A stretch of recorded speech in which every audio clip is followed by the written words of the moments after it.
민주주의의 여러 가지 원리들이 있는데요. 민주주의의 기본 원리 하면 가장 먼저 떠오르는 것은 무엇이죠? 다수결의 원리일 것입니다. 다수결의 원리가 민주주의의 대표적인 원리이긴 하지만 꼭 좋은 것만은 아닙니다. 왜냐하면 다수결의 원리는 다수의 횡포로 작동할 수 있는 가능성이 충분히 있기 때문에 그렇습니다. 쉽게 말해서 이 두 가지 의견이 충돌할 때 옳은 의견 쪽이 이기는 것이 아니라 목소리 큰 쪽이 이길 수도 있다는 것입니다. 그래서 다수결의 원리는 수의 논리라고도 할 수 있고 다르게 표현하면 힘의 논리라고도 할 수 있습니다. 이것을 전문 용어로는 쪽수라고 합니다. 이 쪽수의 논리, 이 힘의 논리가 가장 선명하고 강력하게 작동되는 상황은 어떤 상황일까요? 바로 전쟁입니다. 1대1로 싸우는 것보다 1대2로 싸우는 것이 유리합니다. 1대3으로 싸우면 훨씬 더 유리합니다. 그래서 전쟁을 앞두고 있는 두 나라는 상대편보다 더 많은 군사들을 동원하려고 하고 상대편보다 더 좋은 무기를 확보하려고 노력하는 것입니다. 그런 측면에서 보았을 때 오늘 신명기 20장에 기록된 이 전쟁에 관한 법은 다소 이상합니다. 왜 이상한지는 본문을 살펴보면서 말씀드리도록 하겠습니다. 지금 신명기 설교를 듣고 있는 이스라엘 백성들은 어떤 상황이죠? 이제 이 설교를 듣고 요단강을 건너 가나안 땅에 들어가는 것을 앞두고 있는 상황입니다. 그러나 이스라엘 백성도 잘 알고 또 신명기를 읽고 있는 우리도 잘 알고 있다시피 이스라엘 백성은 지금 빈 땅에 들어가는 것이 아닙니다. 아주 평화롭고 조용한 땅에 들어가는 것이 아니죠. 지금 가나안 땅에는 이미 헷 족속, 아모리, 브리스, 히위, 여부스 족속 등 수많은 가나안 족속들이 이미 터를 잡고 살고 있습니다. 터를 잡고 성을 세우고 그렇죠? 가나안 문화를 형성하고 가나안 스타일로 살고 있습니다. 신나게 살고 있습니다. 가나안 족속들이 이미 터를 잡고 살고 있는 그 가나안 땅에 이제 이스라엘 백성들이 들어가게 될 것입니다. 그러면 이스라엘 백성들이 가나안 땅에 들어가면 가나안 족속들이 어서 오십시오. 이제 여기 와서 사십시오. 저희는 물러가겠습니다라고 할까요? 결코 그런 일은 있지 않습니다. 그렇기 때문에 이스라엘 백성들이 이제 가나안 땅에 들어간다는 것은 곧 무엇을 의미하죠? 네, 전쟁과 충돌을 의미하는 것입니다. 그곳에 터를 잡고 있는 사람들은 결코 물러나지 않을 것이고 그렇죠? 이스라엘 백성도 또 그곳에 새롭게 터를 잡고 살아야 하기 때문에 필연적으로 충돌과 전쟁이 뒤따를 수밖에 없는 것입니다. 그런데 이 피할 수 없는 필연적으로 일어나는 충돌이 일어나고 생각해 보십시오. 이스라엘 백성이 가나안 족속과 싸우면 어느 쪽이 더 유리할까요? 가나안 족속은 이미 터를 잡고 살고 있습니다. 정치, 사회, 경제, 군사, 문화적으로 이미 터를 잡고 살고 홈그라운드죠. 이에 반해서 이스라엘 족속은 40년 동안 그렇죠? 광야를 맹돌이하다가 이제 간신히 가나안 땅에 들어왔습니다. 어느 쪽의 수가 더 많을까요? 가나안 족속의 수가 더 많을까요? 이스라엘 백성의 수가 더 많을까요? 어느 쪽의 무기가 더 좋을까요? 가나안의 무기가 더 좋을까요? 이스라엘의 무기가 좋을까요? 어느 쪽의 군사력이 더 강할까요? 가나안일까요? 이스라엘일까요? 가나안입니다. 더군다나 이스라엘 백성은 혼자고 가나안 족속은 여럿이에요. 여러모로 보나 이스라엘이 불리한 상황입니다. 이스라엘은 가나안에 들어가자마자 이 불리한 상황, 이 열세의 현실에 맞닥뜨리게 되는 것입니다. 이 상황을 맞이할 이스라엘 백성에게 하나님은 모세를 통해서 뭐라고 말씀하시죠? 1절 말씀을 함께 읽도록 하겠습니다. 내가 나가서 적군과 싸우려 할 때에 말과 병거와 백성이 너보다 많음을 볼지라도 그들을 두려워하지 말라. 애굽 땅에서 너를 인도하여 내신 내 하나님 여호와께서 너와 함께 하시느니라. 여기서 말은 기병대를, 병거는 전차부대를, 백성은 특별히 징집된 군인들로 구성된 보병부대를 의미합니다. 기병대, 전차부대, 또 보병부대. 그에 반해서 이스라엘은 정규군이 아니라 비정규군이라고 할 수 있습니다. 이스라엘 백성은 가나안 족속에 비해서 수도 부족하고 무기도 떨어지고 군사력도 약합니다. 가나안 족속들은 이스라엘이 갖지 못한 최신의 무기들을 가지고 있어요. 맞닥뜨렸을 때 눈에 보이는 것을 비교해보면 이스라엘은 한마디로 가나안의 상대가 되지 못합니다. 그러나 이스라엘 백성에게는 가나안 족속들이 갖지 못한, 가나안 족속들이 없는 것이 하나 있었는데 그것이 무엇입니까? 바로 하나님입니다. 하나님이 이스라엘과 함께 하시는 것이죠. 그렇게 하나님은 모세를 통해서 비록 가나안 족속이 말과 병거와 백성이 더 많다 할지라도 그들을 두려워하지 말라고 하시는 것입니다. 하나님이 함께 계시기에. 이스라엘 백성과 함께 하시는 하나님은 어떤 분이시죠? 1절 말씀을 통해서 우리는 어떤 하나님이 함께 계신 것을 알 수 있는 것이죠? 네, 맞습니다. 애굽이 어떤 나라였죠? 당시 세계 최강대국이었습니다. 세계 최강대국인 애굽의 왕인 바로에게서 이스라엘 백성을 이끌어내신 분이 바로 그 하나님이시라는 것입니다. 바로를 무릎 꿇게 하신 바로 그 하나님이시라는 것입니다. 그래서 이스라엘 백성은 가나안에서 싸울 때 바로 그 하나님께서 자신들과 함께 계시다는 사실을 기억해야 했던 것입니다. 그래서 싸움이 벌어지기 전에 먼저 제사장이 백성들 앞에 나가서 이 사실을 말해주는 것이에요. 그 하나님이 우리와 함께 하신다. 그 하나님이 우리를 위해 싸우신다. 그러니 겁내지 말고 두려워하지 말라라고 하는 것이죠. 2절부터 4절까지 말씀을 함께 읽겠습니다. 너희가 싸울 곳에 가까이 가면 제사장은 백성에게 나아가서 고하여 이들에게 말하여 이르기를 이스라엘아 들으라. 너희가 오늘 너희의 대적과 싸우려고 나아왔으나 마음에 겁내지 말며 두려워하지 말며 떨지 말며 그들로 말미암아 놀라지 말라. 너희 하나님 여호와는 너희와 함께 행하시며 너희를 위하여 너희 적군과 싸우시고 구원하실 것이라 할 것이며. 여기서 제사장은 일종의 야전 설교자의 역할을 하고 있죠. 이 제사장의 메시지는 무엇입니까? 하나님이 우리와 함께 하시며 우리를 위해 싸우실 것이니 겁내거나 두려워하지 말라는 것입니다. 다시 말해 지금 이제 우리가 싸우는 이 싸움은 하나님께서 함께 하시며 하나님이 주관하시는 싸움이라는 것입니다. 그렇게 이 싸움의 승패는 어디에 달려있다는 것이에요? 이 싸움은 하나님께서 함께 하시고 하나님께서 주관하시는 싸움이기에 이 싸움의 승패는 사람의 수나 무기의 힘에 달린 것이 아니라 바로 하나님께 달려있다는 것입니다. 제사장이 설교를 마친 후에 이제 총지휘관이 백성들 앞에 나옵니다. 그렇다면 예상되는 지휘관의 말은 무엇일까요? 자, 하나님이 우리와 함께 하시니 이제 나가서 용감하게 싸우자. 돌격 앞으로가 예상 멘트일 것인데 전혀 예상치 못한 뜻밖의 멘트를 합니다. 5절부터 8절까지 말씀을 같이 읽겠습니다. 책임자들은 백성에게 말하여 이르기를 새 집을 건축하고 낙성식을 행하지 못한 자가 있느냐? 그는 집으로 돌아갈지니 전사하면 타인이 낙성식을 행할까 하노라. 포도원을 만들고 그 과실을 먹지 못한 자가 있느냐? 그는 집으로 돌아갈지니 전사하면 타인이 그 과실을 먹을까 하노라. 여자와 약혼하고 그와 결혼하지 못한 자가 있느냐? 그는 집으로 돌아갈지니 전사하면 타인이 그를 데려갈까 하니라. 하고 책임자들은 또 백성에게 말하여 이르기를 두려워서 마음이 허약한 자가 있느냐? 그는 집으로 돌아갈지니 그의 형제들의 마음도 그의 마음과 같이 낙심될까 하노라 하고. 지금 다 무슨 얘기하고 있어요? 돌아가라, 돌아가라.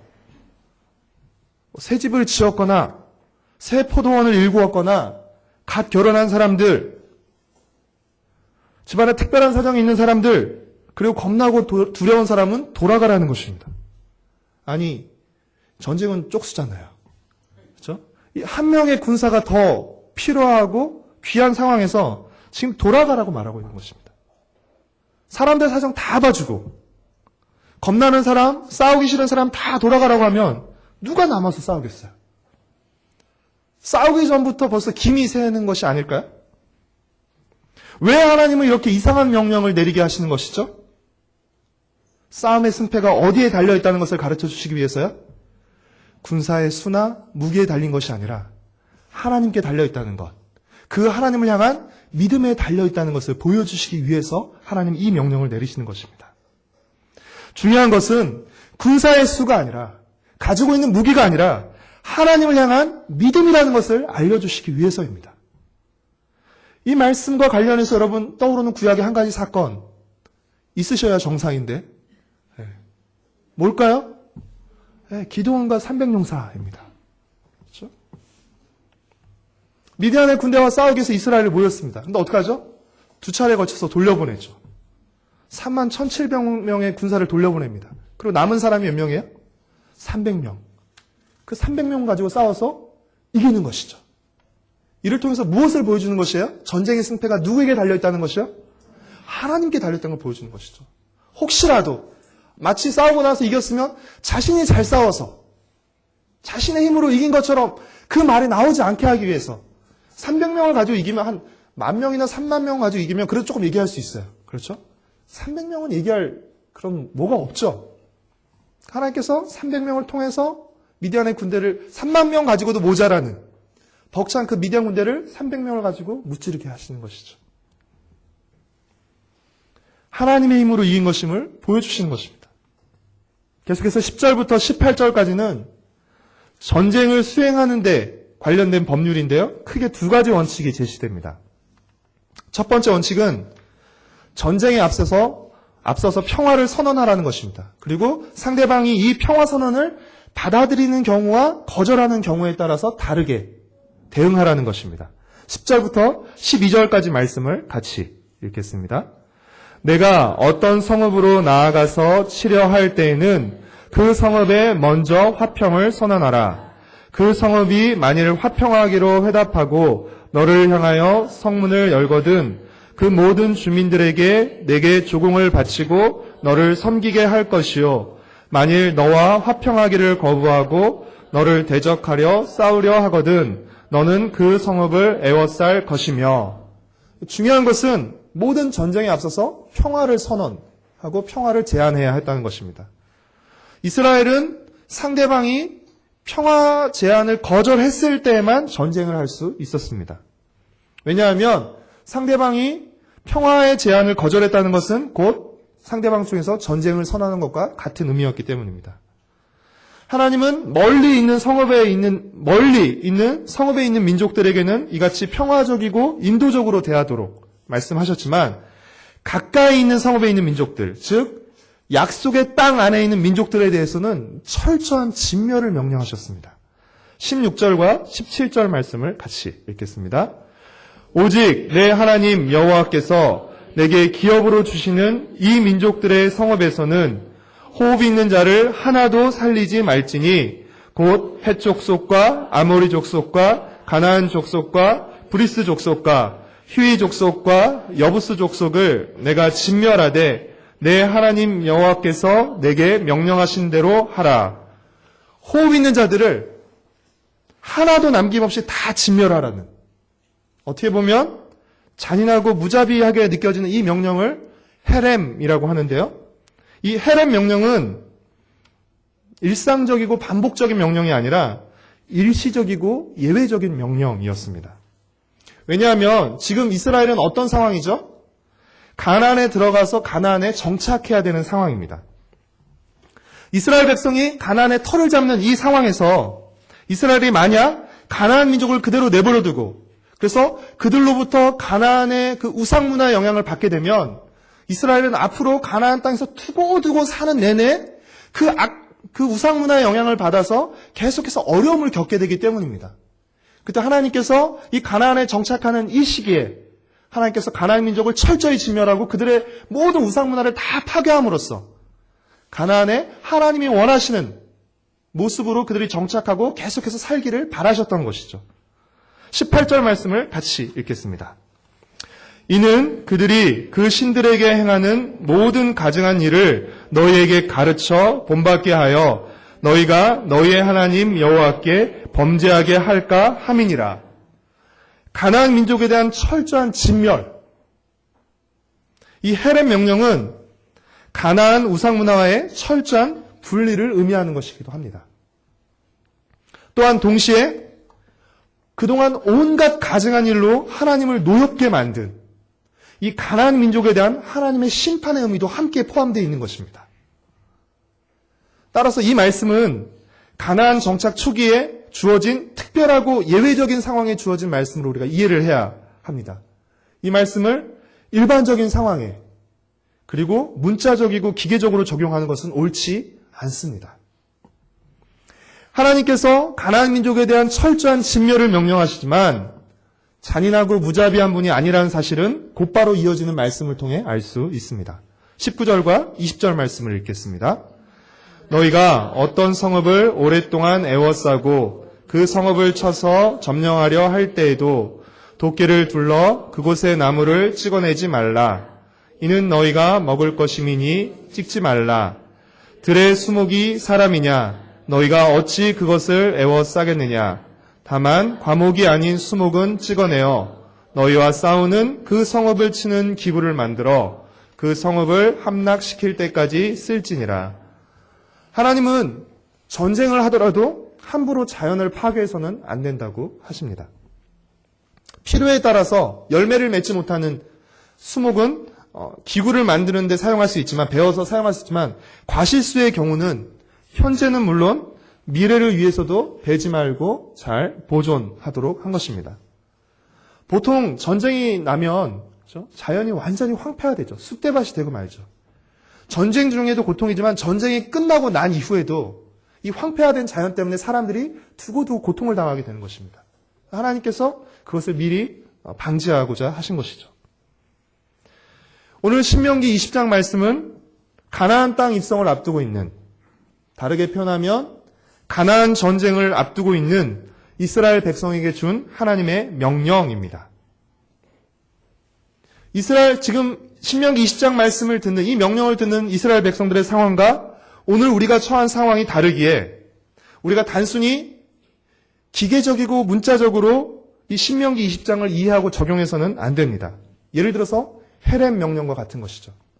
이것이 자칫 잘못하면 인종계합살이라든지 그렇죠? 굉장히 무자비한 일로 일어날 수 있는 것이죠. 그러나 그 명령 속에 담긴 하나님의 뜻과 메시지에는 우리가 여전히 귀 기울이고 순종해야 하는 것입니다. 시대와 장소, 환경과 상황을 넘어서 신명기 20장이 오늘 우리에게 주는 메시지는 무엇입니까? 우리의 싸움은 수와 힘의 싸움이 아니라 믿음과 마음의 싸움이라는 것입니다. 이스라엘 백성이 가나안 땅에서 싸우게 될 싸움은 군사력의 싸움이 아니라 믿음의 싸움이었습니다. 그렇게 이 싸움에 임하는 이스라엘 백성의 자세는 어떠해야 했습니까? 마음을 다해서 하나님을 신뢰해야 했습니다.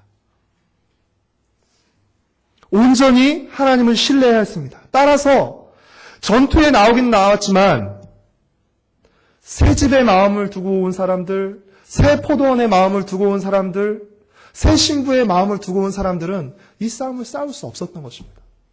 하나님을 온전히 신뢰하지 못하고 그 마음에 두려움이 가득했던 사람들, 마음이 허약했던 사람들은 이 싸움을 싸울 수 없었던 것입니다. 또한 싸움의 내용도 단순히 무슨 땅 따먹기 하는 싸움이 아니었습니다. 싸움의 내용이 무엇이었습니까? 가나안 민족들이 그들의 신에게 행했던 모든 일들, 즉 가증스러운 가나안의 우상 문화들, 다시 말해서 이스라엘의 마음을 하나님에게서 빼앗는 것들을 철저히 제거하는 싸움이었던 것입니다. 이 싸움의 내용은 하나님을 향해 마음을 지키는 싸움이었던 것입니다.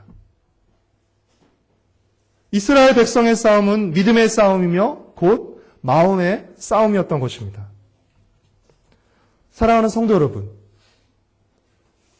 예수 그리스도의 십자가를 통해 새 이스라엘이 되신 여러분, 오늘 우리가 싸워야 할 싸움도 바로 이 싸움입니다. 우리가 싸워야 할 싸움은 하나님께 우리의 마음을 다하기 위한 싸움이며 하나님을 향한 우리의 마음을 빼앗는 것들과의 싸움입니다. 오늘 우리는 마음을 하나님께 다 드리며 살고 있습니까? 우리는 온전히 하나님을 신뢰하며 살고 있습니까? 하나님께 우리의 마음을 온전히 다 드리지 못하도록 우리의 마음을 빼앗는 것들은 무엇입니까? 우리의 마음을 빼앗는 것들을 우리는 어떻게 하고 있습니까? 어떻게 대하고 있습니까? 그냥 내버려 두고 있진 않나요? 적당히 내버려 두면서 때가 되면 그것들을 끄집어서 즐기고 있지는 않나요? 하나님 뭐라고 지금 이스라엘 백성들에게 말씀하시죠? 그것들을 철저히 제거하라는 것입니다. 하나님을 향한 마음을 빼앗는 것들을 하나도 남김없이 두지 말고 싸그리 다 제거하라는 것입니다. 그래야만 하나님께 온전히 마음을 다 드릴 수 있기 때문이죠. 오늘 우리는 어떻습니까? 하나 둘씩 마음을 빼앗기다 보면요, 마음을 다 빼앗기게 돼 있습니다. 결국에는. 그리고 마음을 빼앗기면 믿음도 빼앗기게 돼 있습니다. 사랑하는 성도 여러분, 하나님은 가나안 전쟁을 앞둔 이스라엘에게 어떤 군대가 되기를 원하셨나요? 군사들의 수가 많은 군대가 되기를 원하셨습니까? 좋은 무기를 갖춘 그런 군대가 되기를 원하셨습니까?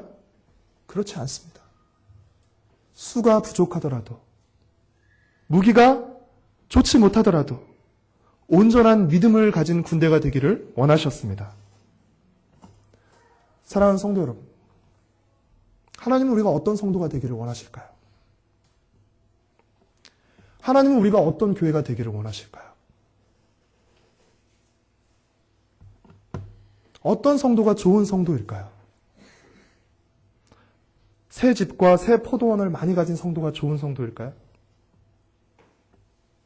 어떤 교회가 좋은 교회일까요? 넓은 예배당과 많은 교인이 있는 교회일까요? 사랑하는 성도 여러분, 우리는 수의 논리와 힘의 유혹에 빠져서는 안 됩니다. 많은 것이 좋은 것이고, 강한 것이 좋은 것이고, 큰 것이 좋은 것이고, 비싼 것이 좋은 것이라는 유혹과 함정에 빠지지 말아야 합니다. 그것이 어쩌면 하나님께서 철저히 진멸하라고 한 가나안 문화의 핵심이었는지도 모릅니다. 사랑하는 성도 여러분, 많은 것이 좋은 것이고, 큰 것이 좋은 것이고, 넓은 것이 좋은 것이고, 비싼 것이 좋은 것이 아니라 하나님이 좋아하시는 것이 좋은 것입니다. 우리가 보기에 좋은 것이 아니라 하나님이 좋아하는 것이 좋은 것입니다. 이것이 바로 하나님께서 이스라엘을 선택하신 이유이기도 하고, 또한 동시에 우리를 선택하신 이유이기도 합니다. 하나님께서 이스라엘을 선택하신 이유가 무엇이었습니까? 그들이 다른 민족보다 수가 많아서였습니까? 다른 민족들보다 잘나고 강해서였습니까? 그렇지 않죠. 신명기 7장 7절 말씀을 보면 여호와께서 너희를 기뻐하시고 너희를 택하심은 너희가 다른 민족보다 수요가 많기 때문이 아니라 너희가 오히려 모든 민족 중에서 가장 적기 때문이라고 말씀하고 계십니다. 오히려 가장 적어서, 가장 못나서, 가장 부족해서 너희를 선택했다는 것입니다. 우리가 잘나서, 우리가 많이 가져서, 우리가 더 깨끗해서 우리를 선택한 것이 아닙니다.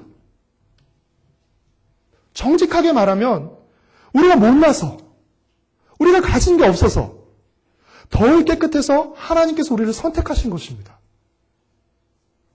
우리를 통해서 하나님의 그 사랑을 드러내시려고, 하나님의 풍성하심을 드러내시려고, 하나님의 위대하심을 드러내시려고, 더 뜨겁게 하나님을 사랑하라고, 더 온전히 하나님을 신뢰하라고, 더 철저히 하나님의 뜻을 따르라고, 우리같이 부족하고 연약하고 못난 자들을 하나님께서 선택하신 것입니다. 사랑하는 성도 여러분, 하나님은 요즘 담임 목사님을 통해서 우리 공동체에게 계속 본질에 대한 물음을 던지고 계십니다.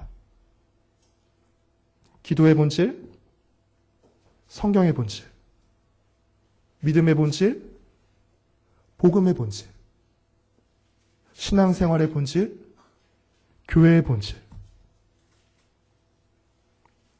본질을 점검하고 확인하도록 계속해서 우리에게 메시지를 주고 계십니다. 본질을 묻고 점검하는 것은 매우 중요한 일입니다.